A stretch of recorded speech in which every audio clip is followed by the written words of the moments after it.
좀 전에 우리가 고백했던 그 모든 상황 속에서라는 그 고백을 참 좋아하는데요. 여기서 확정되었다는 뜻은 그 똑바로 서다, 흔들림이 없이 그 마음의 방향을 확고하게 다지다는 의미가 있습니다. 그리고 오늘 이 밤 가운데 하나님의 말씀 가운데 다른 곳 바라보지 않고 주님만을 바라보는 귀한 저녁 되시기를 간절히 소망합니다. 제가 얼마 전에 이제 그 교회를 위해 기도하다가 문득 이런 생각이 떠올랐습니다.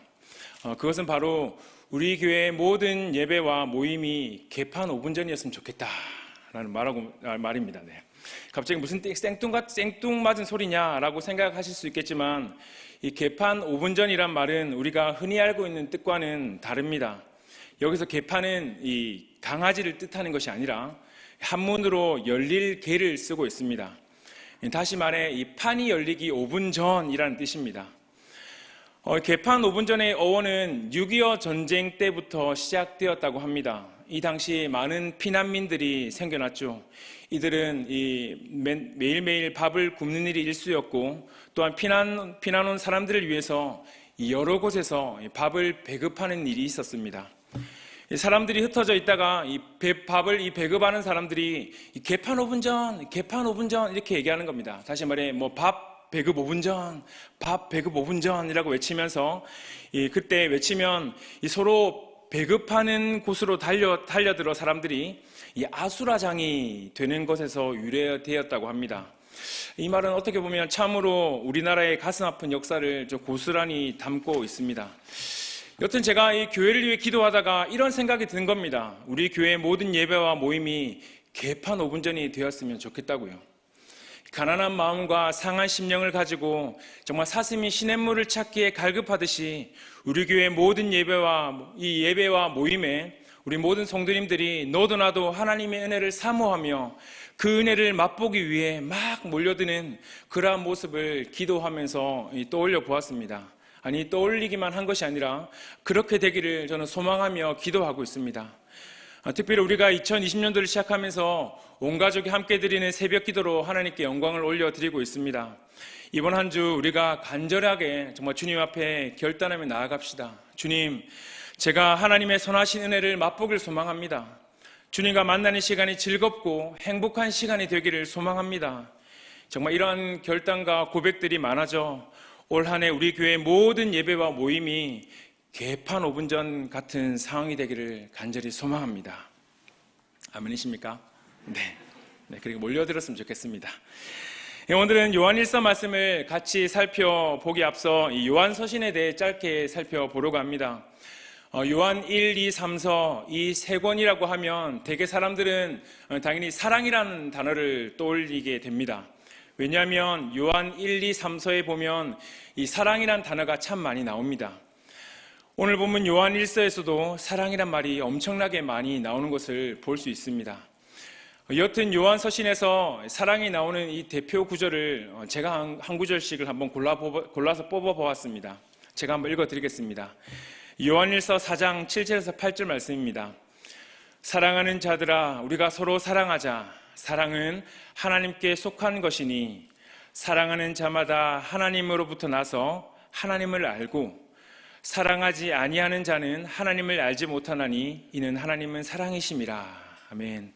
요한 2서 1장 6절은 또 사랑은 이것이니 우리가 그 계명을 따라 행하는 것이요 계명은 이것이니 너희가 처음부터 들은 바와 같이 그 가운데서 행하라 하심이라. 아멘. 요한 3서 1장 2절입니다.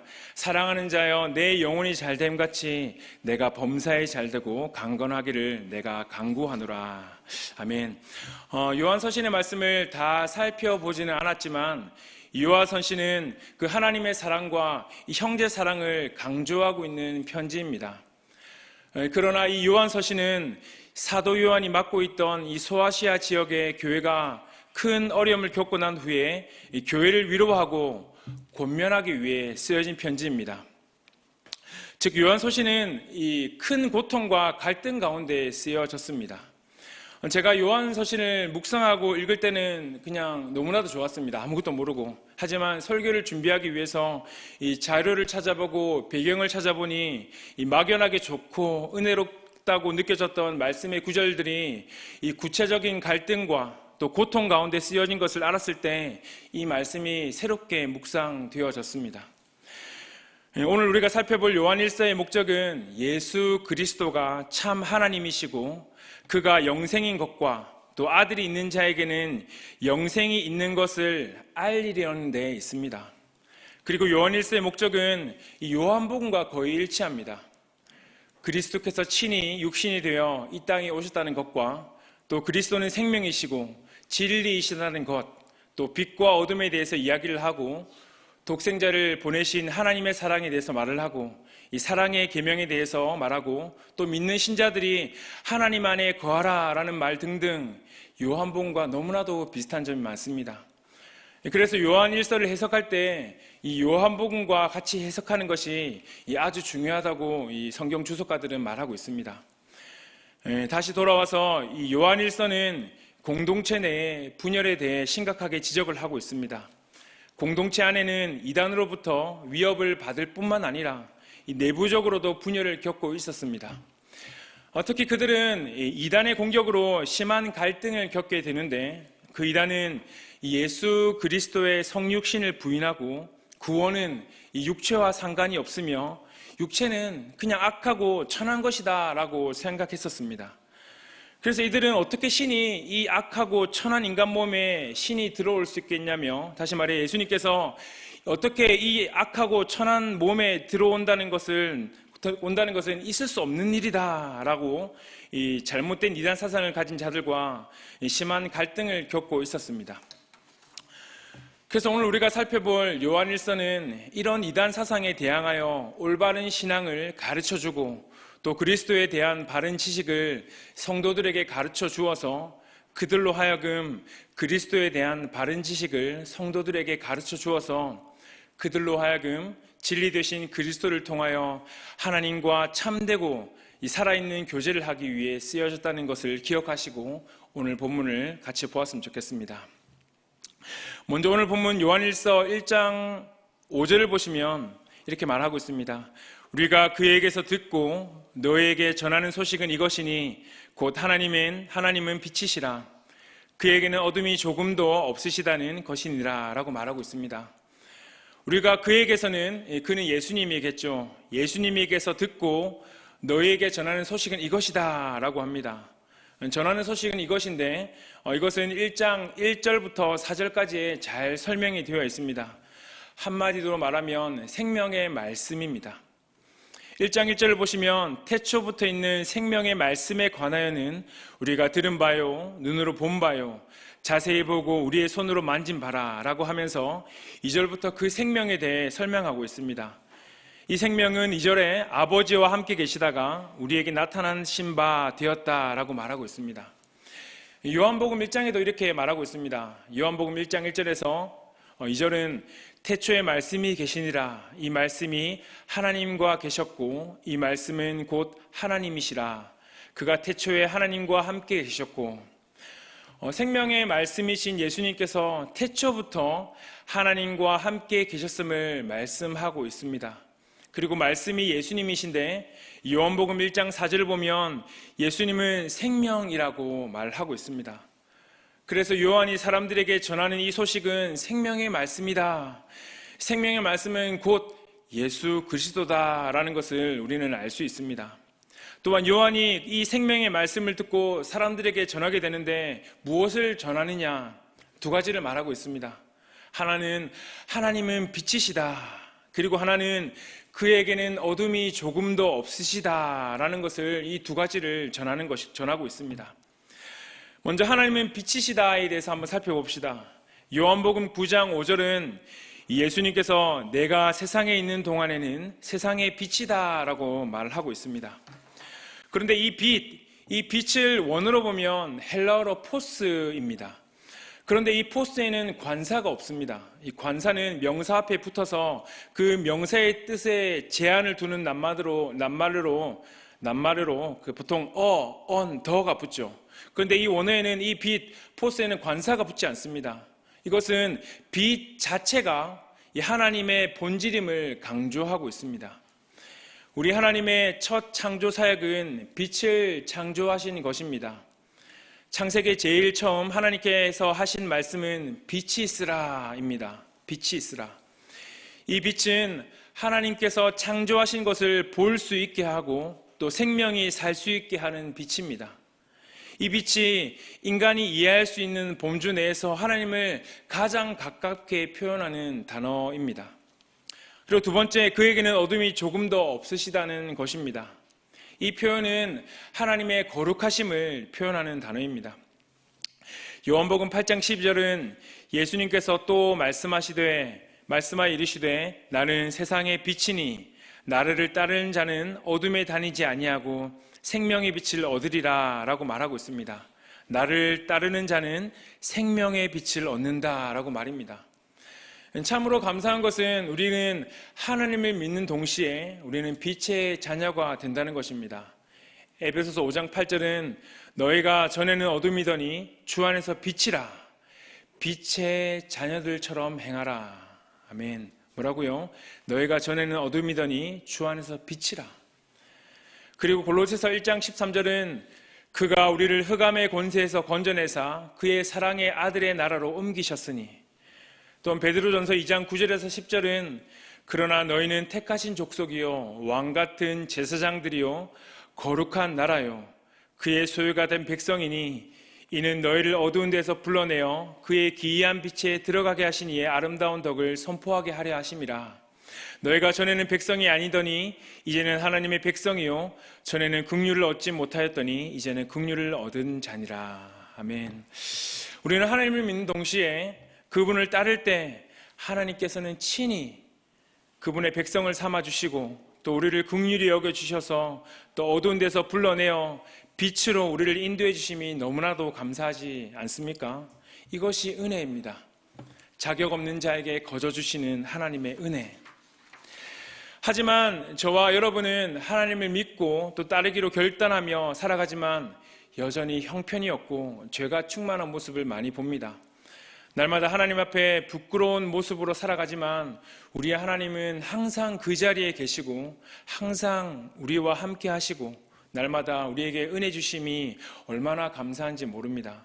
그래서 저는 이 찬양을 참 좋아합니다. 주만 바라볼지라.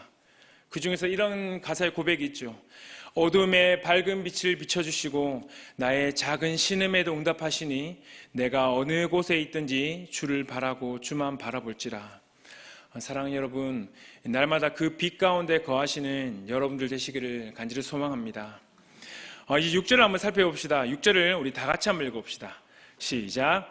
만일 우리가 하나님과 사귐이 있다고 하면 어둠에 행하면 거짓말을 하고 진리를 행하지 아니함이거니와. 아멘.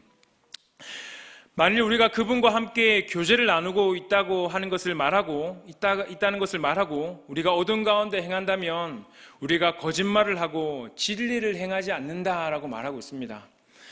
여러분 기억나실지 모르겠지만 2005년도에 이 클릭비라는 남자 그룹이 있었습니다. 저는 이제 가수를 별로 안 좋아해서 노래는 딱히 기억나지 않지만 그 클릭비 멤버 중에 김상혁이라는 사람이 술을 마시고 음주운전 하다가 뺑소니를 친 사건이 있었습니다. 그가 이 기자회견을 하면서 이런 고백을 한 겁니다. 술을 마셨는데 음주운전을 하지 않았다. 술을 마셨는데 음주운전을 하지 않았다. 그래서 그 뒤로 엄청나게 패러디가 쏟아져 나왔습니다. 이런 것입니다. 패러디는 하지만 비꼬지는 않았다. 물건은 훔쳤지만 도둑은 아니다. 담배는 피지만 금연 중이다. 오전 9시에 밥은 먹었지만 아침은 먹지 않았다. 결혼은 했지만 유부남은 아니다. 운동은 했지만 움직이지 않았다 등등 수많은 패러디가 등장했었습니다. 6절의 말씀과 이해 똑같습니다. 6절의 말씀이 우리가 하나님을 믿는데 어둠의 일을 행한다. 이것은 거짓말이고 진리를 행하지 않는 사람이라고 말하고 있는 것입니다. 다시 돌아와 6절에서 만일 우리가 하나님과 사귐이 있다고 하고 어둠에 행하면 거짓말을 하고 진리를 행하지 아니함이거니와 라고 했는데 여기서 행하면을 원어로 해석하면 이 습관적인 행위를 뜻하고 있습니다. 습관적으로 어둠 가운데 살아가는 것, 이것은 내가 죄를 선택한다. 그리고 죄를 지으려고 마음 먹고 있는 태도를 말합니다. 여러분들의 모습은 어떻습니까? 하나님과 사귐이 있다고 하면서 어두움을 택하고 하나님의 은혜를 체험하면서 상황과 조건이 주어지면 얼마든지 죄를 지을 마음은 먹고 있지는 않습니까? 여러분, 성경은 명확하게 말씀하고 있습니다. 또한 성경은 타협이 없습니다. 만일 우리가 그분과 함께 교제를 나누고 있다는 것을 말하고 우리가 어둠 가운데 행한다면 우리가 거짓말을 하고 진리를 행하지 않는다라고 분명하게 선을 긋고 말하고 있습니다. 하나님의 말씀에 벗어난 것은 모두 죄입니다. 우리가 죄 많은 인간이라서 하나님의 말씀을 벗어나 죄를 지을 수도 있고 어둠의 길을 걸을 수는 있지만 우리가 어둠의 길을 걷는다고 죄를 짓고 있는 주위 지체들에게나 또한 우리 본인 스스로에게 그래 사람은 죄인이니까 연약하니까 어쩔 수 없이 죄를 지을 수 있지라는 이러한 말도 안 되는 논리를 세워서는 안 된다는 말입니다. 한 번 더 말씀드리지만 우리는 연약하지만 죄인이지만 말씀에서 벗어난 모든 것은 죄입니다. 본인에게는 죄에 대하여 자기 합리화를 시키지 않고 다른 지체들에게 말씀에서 벗어난 것은 죄라고 말해 줄 수 있어야 합니다. 이어 7절에서 8절을 보시면 그가 빛 가운데 계신 것 같이 우리도 빛 가운데 행하면 우리가 서로 사귐이 있고 그 아들 예수의 피가 우리를 모든 죄에서 깨끗게 하실 것이요 만일 우리가 죄 없다고 말하면 스스로 속이고 또 진리가 우리 속에 있지 아니할 것이요 라고 말합니다. 그가 빛 가운데 계신 것 같이 빛 대신 하나님이 빛 가운데 계신 것 같이 우리도 빛 가운데 행하면 여기서 6절에 똑같은 행하면이 나옵니다. 6절에서 행하면의 뜻을 해석하면 습관적인 행위, 어둠의 행하면이라고 하였으니까 죄를 지으려고 마음먹고 있는 상태를 말하는 것이고 7절에 빛 가운데 행하면은 반대가 되는 것이니까 빛 대신 하나님의 말씀과 일치되는 삶을 말하고 있는 것입니다.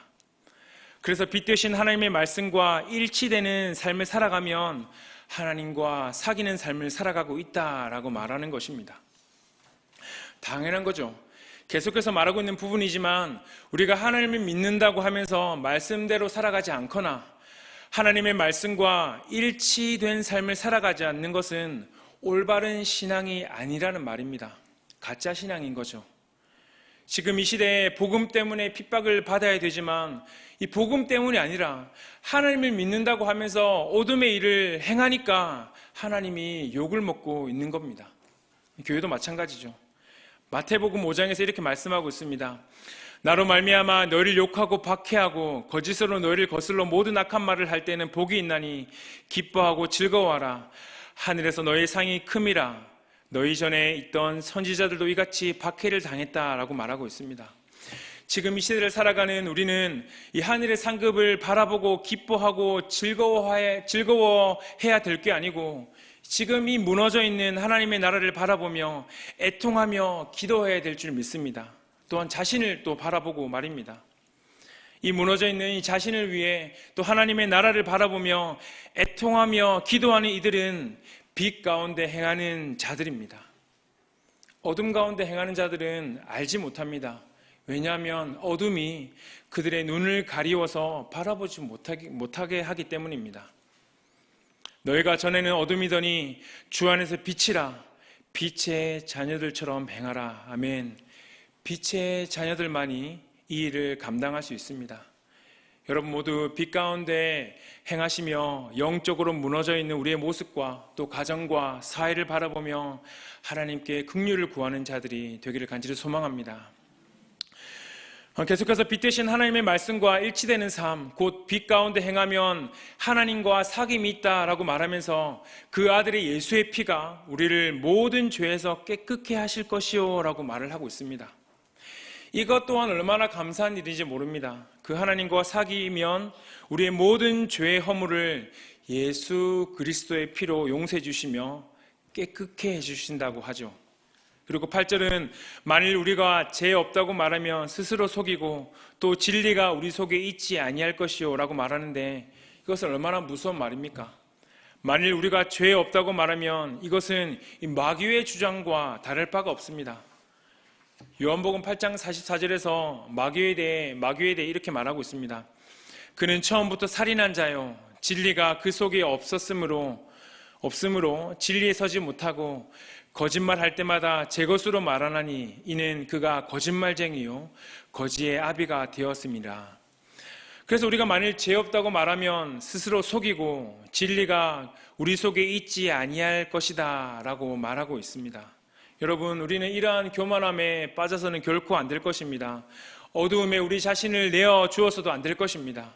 우리의 마음을 어두움에 내어주면 영적인 어둠이 찾아오게 되어 있습니다. 그리고 또한 교만함도 찾아오게 되어 있습니다. 이럴 때는 옆에서 말해줘도 아무도 말을 듣지 않습니다. 이런 사람은 하나님이 말해줘도 아마 모를 것입니다. 우리는 이러한 영적인 무지에 빠지지 않도록 날마다 겸손함으로 하나님 앞에 또 겸손함에 엎드리며 또 이런 것들을 경계해야 할 것입니다. 혹여나 이러한 영적 무지 또 영적인 교만함에 빠지더라도 하나님께서 우리에게 은혜를 베푸셔서 정신이 살짝 돌아올 때가 있을 것입니다. 그럴 때 우리는 빨리 이 말씀을 붙잡고 주님 앞에 엎어져야 합니다. 어떤 말씀입니까?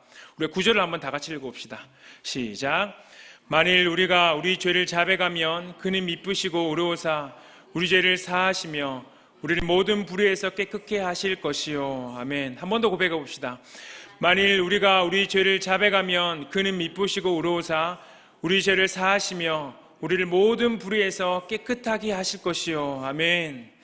우리가 우리의 죄를 자백하면 우리 하나님은 신실하시고 공의로운 분이셔서 우리의 모든 죄를 사해 주시며 또한 우리를 모든 불의에서 깨끗게 하시며 자유를 주십니다. 이것을 믿으십니까? 이것이 우리 하나님의 목적입니다. 우리를 깨끗게 하는 것. 여러분, 하나님은 우리에게 이렇게 해주시는데 우리의 행동은 어떠해야 할까요?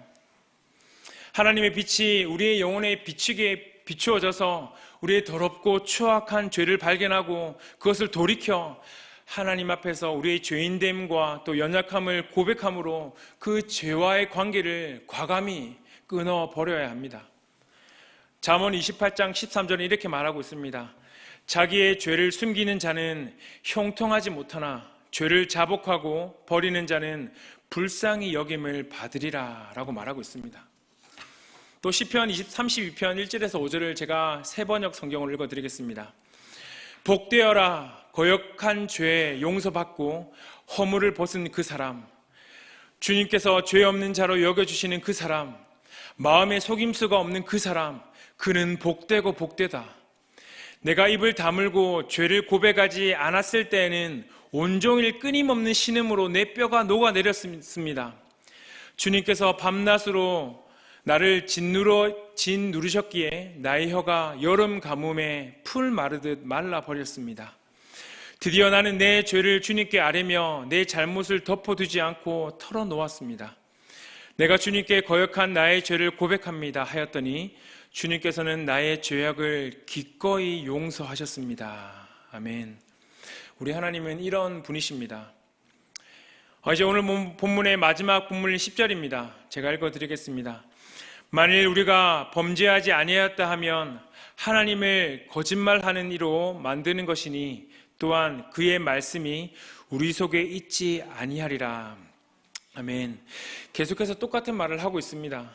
하지만 우리가 여기서 주목해 봐야 할 것은 만일 우리가 범죄하지 아니하였다 하면 하나님을 거짓말하는 이로 만든다는 것인데 이런 사람은 말씀이 그 속에 있지 않다라고 말하는 것입니다. 말씀이 그 속에 있지 않다는 것입니다. 로마서 10장 17절은 그러므로 믿음은 들음에서 나며 들음은 그리스도의 말씀으로 말미암느니라 라고 말했고 또 에베소서 4장 13절은 우리가 다 하나님의 아들을 믿는 것과 아는 일에 하나가 되어 온전한 사람을 이루어 그리스도의 장성한 분량이 충만한 데까지 이르리니 라고 말을 하고 있습니다. 여러분, 우리 모두는 하나님의 아들을 믿는 것과 또 그 말씀을 알아가는데 최선을 다해야 합니다. 이것이 우리 신앙생활의 기초입니다. 이런 기초를 계속해서 잘 쌓아야지 우리의 믿음이 어떠한 방해나 또 시련이 오더라도 흔들리지 않는 것입니다. J.C. 라일이라는 그 18세기 청교도 목사님이 이런 말을 했습니다. 식물이나 나무의 뿌리는 땅 위로 모습을 드러내지 않습니다. 땅을 파고 뿌리를 살펴보면 보잘것없고 지저분하고 투박하기만 합니다. 열매나 이파리나 꽃과 비교해서 전혀 아름답지도 않습니다. 그럼에도 불구하고 이 보잘것없는 뿌리야말로 여러분의 눈에 보이는 모든 생명과 건강과 생기와 풍요함의 참된 근원입니다. 뿌리가 없는 식물은 이내 죽고 맙니다. 개인적인 신앙생활은 모든 생동적인 기독교의 뿌리입니다. 개인적인 신앙생활 없이도 우리는 집회나 강단에서 뽐내고 큰 소리로 노래하고 많은 눈물을 흘리고 생명을 소유한 사람이라고 인정을 받고 사람의 칭찬을 들을 수도 있습니다. 하지만 이것, 뿌리가 없다면 혼인 예복이 없는 것이고 하나님 앞에 죽은 자입니다 라고 말을 했었습니다.